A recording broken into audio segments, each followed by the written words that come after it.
शेतकरी मित्रांनो, राम राम. तर आपण एक व्हिडिओ बनवला होता 8 ते 10 मे रोजी कोथिंबीर पेरते वेळेस.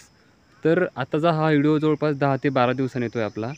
तर आपलं कोथिंबीर निघालेलं आहे. तुम्ही माझ्या पाठीमागे बघू शकता. तुम्हाला रांगाच्या रांगा चांगल्या प्रकारचं जर्मिनेशन आणि चांगल्या प्रकारची उगवण आपल्या कोथिंबीरीची झालेली आहे.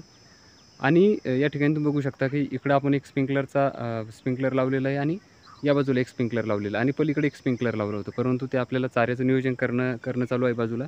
त्यासाठी आपण ते काढून नेलं आहे. परंतु शेतामध्ये जास्त करून तुडवा होऊ नये म्हणजे की दररोज आपण 1 ते 1.5 तास पाणी देतो आणि 1-1.5 तासामध्ये जर बदलायचं म्हणलं तर शेत मोठ्या प्रमाणात तुडवलं जातं. नवीन निघून आलेले कोंबसुद्धा तुडवून जातात.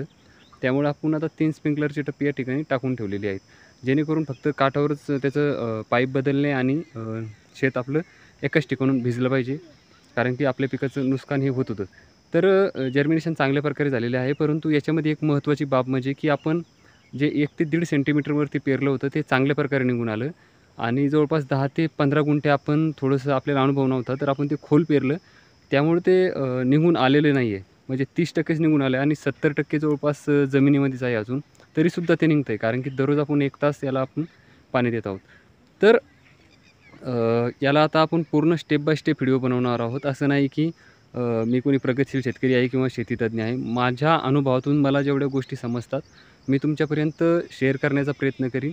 जेणेकरून शेतकऱ्यांपर्यंत चांगली प्युअर नॉलेज कसं मिळेल, शेतकऱ्यांना 100% चांगल्या प्रकारची माहिती व खरी माहिती कशी भेटेल, हाच माझा प्रयत्न असतो. कारण की आपलं कोथिंबीर जमेल किंवा नाही जमेल, कारण की आता विदर्भामध्ये जवळपास 13 ते म्हणजे जवळपास 43 ते 45 डिग्री तापमान आहे दुपारच्या पारी.